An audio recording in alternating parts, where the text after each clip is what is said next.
Assalamualaikum warahmatullahi wabarakatuh. Apa kabar teman-teman semuanya? Dimanapun kita berada, semoga kita selalu dalam lindungan Tuhan Yang Maha Kuasa. Perkenalkan, saya adalah asisten dari admin Ana Abrori Channel yang akan menginformasikan bagi teman-teman yang membutuhkan modul terbaru untuk bahan belajar menghadapi ujian seleksi penerimaan P3K Teknis tahun 2024 yang sebentar lagi akan dilaksanakan. Seluruh modul tersedia untuk seluruh formasi P3K, baik jabatan fungsional teknis, jabatan pelaksana, jabatan guru, dosen maupun formasi tenaga kesehatan. Setiap satu modul hanya untuk satu formasi, yang berisi rangkuman pokok materi ujian sesuai dengan Permenpan RB terupdate dan soal-soal latihan kompetensi teknis antara 200 sampai 400 soal, berikut dengan pembahasannya, 100 soal kompetensi manajerial, 100 soal kompetensi sosiokultural dan 100 soal wawancara. Modul berupa file PDF dengan harga promo mulai Rp50.000. Jika teman-teman berminat membeli dan mendapatkan modul untuk belajar lebih awal agar lebih matang, silahkan teman-teman menghubungi admin dari link di bawah ini, untuk memesan dan memilih formasi. Oke, baiklah teman-temanku semuanya. Di dalam video ini kita akan mulai belajar bersama dengan mengenal lebih dalam mengenai deskripsi formasi jabatannya, meliputi tugas pokok, fungsi dan tanggung jawabnya serta kita akan membahas soal latihan kompetensi teknis formasi jabatannya. Untuk itu mari kita awali belajar kita dengan berdoa menurut keyakinan kita masing-masing. Kita mulai dengan yang pertama. Soal terbaru dan terupdate pada seleksi P3K tahun 2024. Untuk formasi jabatan ahli pertama guru pendidikan khusus. Selanjutnya kita masuk pada tema yang ke-1, konsep disiplin ilmu pelajaran tersebut. Seorang guru pendidikan khusus merancang pembelajaran dengan menekankan pada pengembangan keterampilan fungsional dan adaptif siswa. Pendekatan ini mencerminkan konsep utama disiplin ilmu pendidikan khusus, yaitu titik-titik. A. Inklusi. B. Normalisasi. C. Modifikasi perilaku. D. Individualisasi. E. Edukasi spesial. Jawaban yang paling tepat dari soal di atas adalah D. Individualisasi. Pembahasan dari soal di atas, yaitu bahwa individualisasi adalah konsep inti dalam pendidikan khusus yang menekankan pada pemberian layanan pendidikan yang disesuaikan dengan kebutuhan unik setiap siswa. Tanda hubung, tanda hubung, tanda hubung. Selanjutnya kita masuk pada tema yang kedua, materi disiplin ilmu pelajaran tersebut. Dalam menyusun program pembelajaran individual (PPI), seorang guru pendidikan khusus harus mempertimbangkan berbagai aspek perkembangan siswa. Manakah di antara berikut ini yang bukan merupakan aspek yang harus diperhatikan? A. Kemampuan kognitif. B. Kemampuan motorik. C. Kemampuan sosial emosional. D. Kemampuan bahasa. E. Kemampuan finansial. Jawaban yang paling tepat dari soal di atas adalah E. Kemampuan finansial. Pembahasan dari soal di atas, yaitu bahwa kemampuan finansial bukanlah aspek perkembangan yang secara langsung menjadi pertimbangan dalam penyusunan PPI. Tanda hubung, tanda hubung, tanda hubung.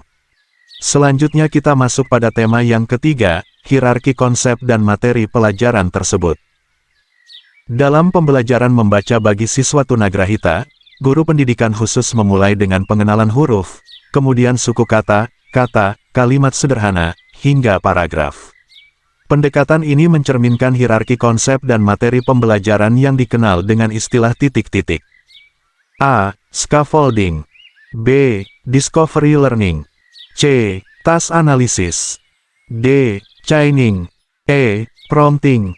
Jawaban yang paling tepat dari soal di atas adalah C. Task analysis. Pembahasan dari soal di atas, yaitu bahwa task analysis adalah proses memecah tugas kompleks menjadi langkah-langkah yang lebih kecil dan sederhana agar mudah dipahami dan dipelajari siswa.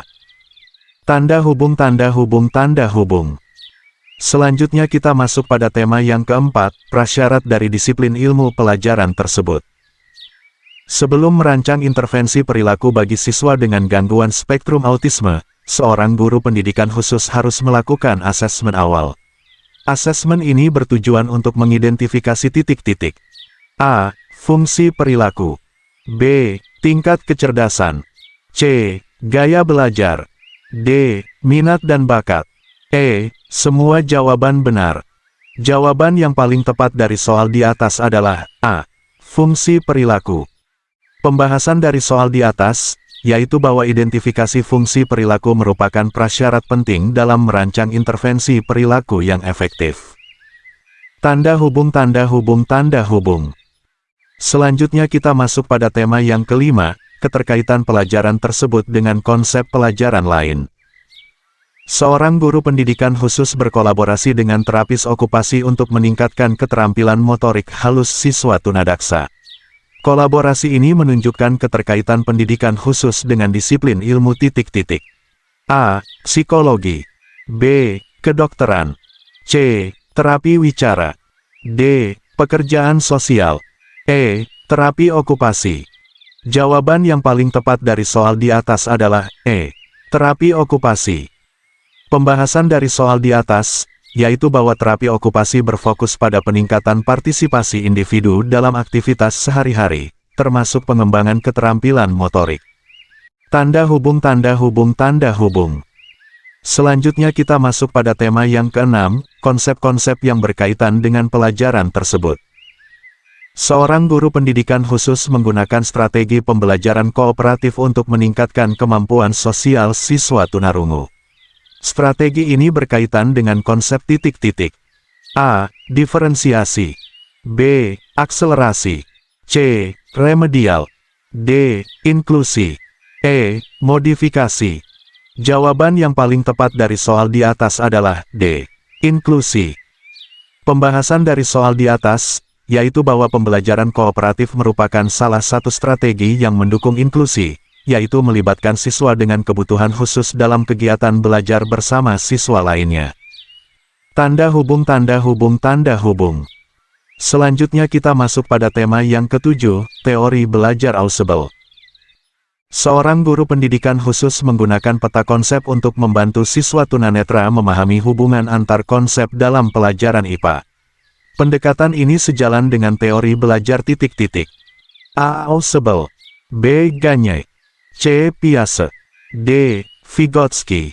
E. Bandura. Jawaban yang paling tepat dari soal di atas adalah A. Audible. Pembahasan dari soal di atas, yaitu bahwa teori belajar audible menekankan pentingnya pembelajaran bermakna melalui pengorganisasian informasi secara hierarkis dan menghubungkan konsep-konsep baru dengan pengetahuan yang sudah dimiliki siswa. Tanda hubung, tanda hubung, tanda hubung. Selanjutnya kita masuk pada tema yang ke-8, teori belajar Gagne.